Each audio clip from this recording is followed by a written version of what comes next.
Welcome to Unit 10 on sentence fluency and conventions. We know that writing has rhythm and flow.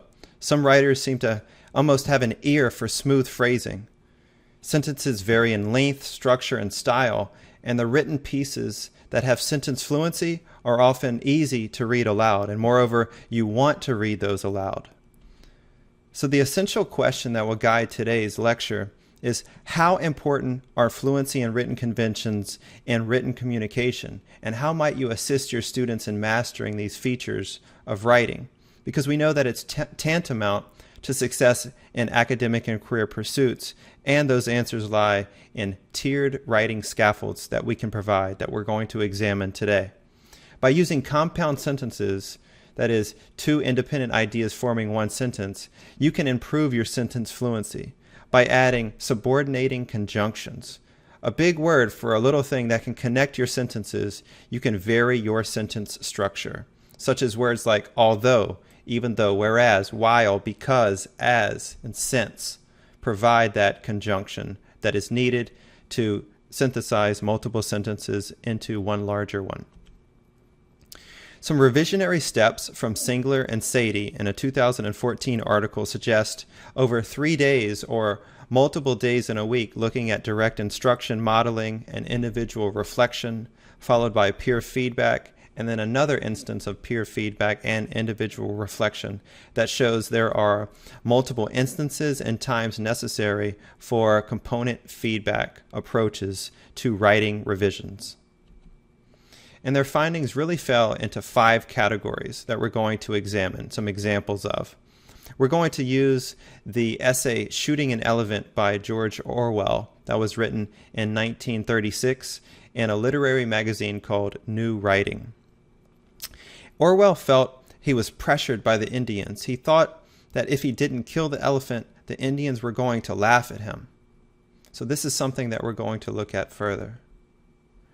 When we use personal opinion to try to revise that initial phrase that we just read, we could change it to read, "It is not right to shoot innocent animals. Orwell shouldn't care what other people think of him. If I were George Orwell, I would have felt self-conscious because he killed an innocent animal." So that's using personal opinion to revise the initial statement. Whereas we could interpret the text in a different way. Orwell shot the elephant so he wouldn't look like a fool, because that's what the natives were expecting him to do. Or ask a question.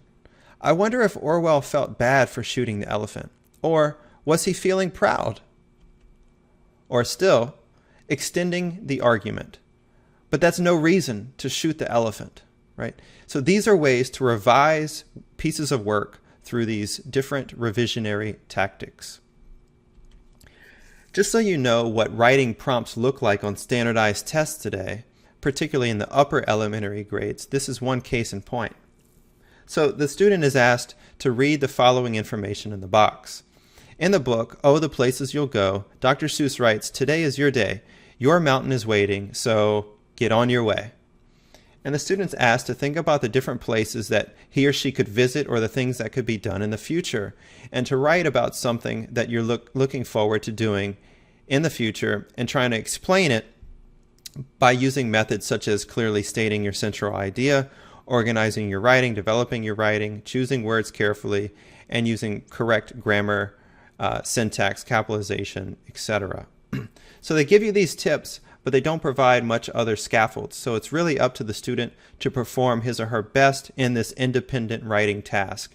And that's why it's necessary to scaffold students towards being successful in these independent pursuits that are relevant on both standardized tests and in their life circles and careers in future instances.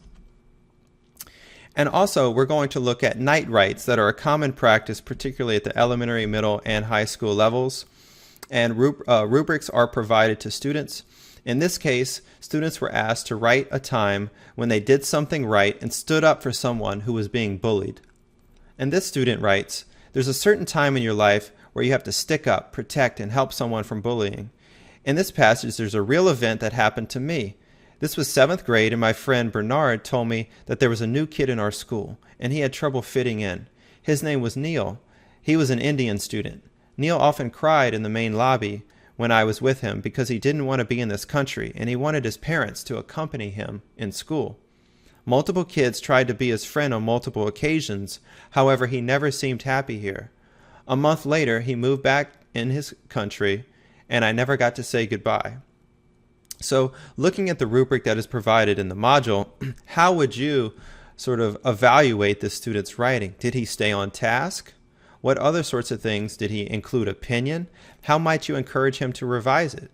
Again, through interpreting the text or asking questions, or even extending arguments. There's always room to improve, and using different revisionary tactics and rubrics to guide our writing is definitely best practice to make those improvements necessary to really be successful in writing.